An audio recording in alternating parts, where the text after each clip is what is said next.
So, what exactly is rainwater runoff and why is it such a big deal?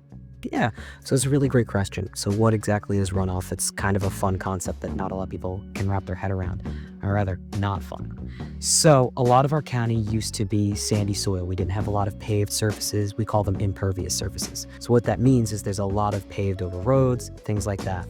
When water falls and hits the ground, it used to be absorbed directly into the soil where we get partially filtered and then evaporate right back up into the rain cycle. There wasn't really any such thing as flooding in Ocean County, and stormwater pollution wasn't really a big deal either because that water was kind of getting filtered. But because now so much of that stuff is paved, if there's anything nasty or gross that's on the surface of the roads, like dog poop, chemicals, fertilizer, things like that, when the rain falls and hits the ground, it absorbs that stuff and it runs off the surface of the road into our storm drains, where it basically incubates in this dark, warm environment until the next major rainstorm. And when that happens, all that nasty water gets flushed out directly into the bay where there's no filter, and it can overload the bay systems. What are some simple ways people can reduce runoff around home or communities? Yeah, so this is my favorite part to talk about because so often people talk about the negative and they don't give a positive for what people can do. And there are some really good things that you can do. Two that always come to my mind are rain barrels and rain gardens.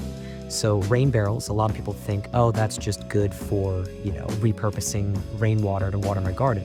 And it does do that. It absolutely is a great way of cutting down on your water bill so that you can water your vegetables. But what it also is doing is it's actually helping to cut down on flooding and helping to improve the quality of the water in your neighborhood. Dovetailing on the thing that I was just saying, right?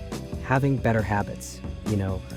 Everyone wants to just take the easy way and say, I'm going to put all this stuff. Well, actually, you know what? I shouldn't say everyone, because that's a mistake that a lot of people make where they lump everyone in. I'm a firm believer that people don't do the wrong thing on purpose. It's just because they don't know. And a lot of people have seen, oh, well, if you need fertilizer to keep your lawn green, just put all the fertilizer down. It's no problem. But it can be a problem, right? So taking a step back and looking at your own behaviors and saying, well, how can I do this in a more responsible and sustainable way?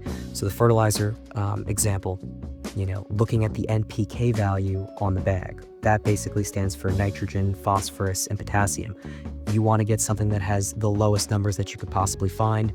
Ocean Grow is a really great alternative. We sell it locally here. And that basically means that if it does run off, the effect that it could have on the bay is the most minimum that it possibly could be. If you have to wash your car, like I said, going to a car wash where they actually have specialty filtration systems set up so that you're not contributing to that,